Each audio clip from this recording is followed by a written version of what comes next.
We're trying to educate the public about how fragile our democracy is, how important voting rights are, and what does it mean to run the executive branch of the United States government.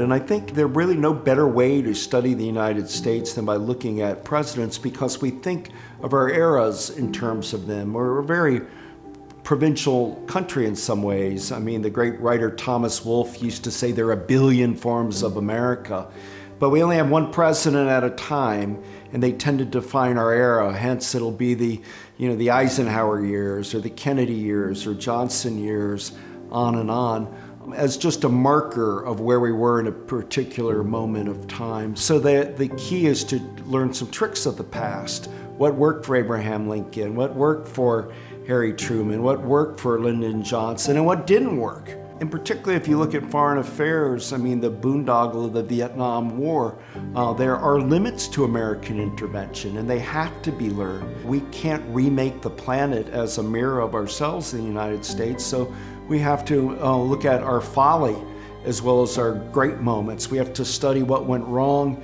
at Quai Son in Vietnam as well as what went right at Valley Forge in Pennsylvania.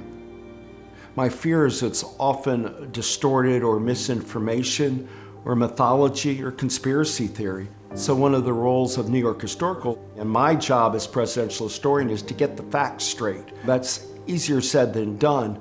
History is an endless argument unto itself. It's both about the past and the present, and they're both intertwined in really unique ways. But the most important thing, the governing rule, is that we deal with fact-based history, and we're not dealing with hunches or innuendo or wishful thinking or anger. We're dealing with it as pragmatists, looking at what really had transpired to build this incredible country and how we can make the country better in the 21st century. But we got to find ways to grab people by the scruff of the neck and say history is fascinating, endlessly fascinating, and welcome. Get on board the history train and learn what's going on in America's back pages.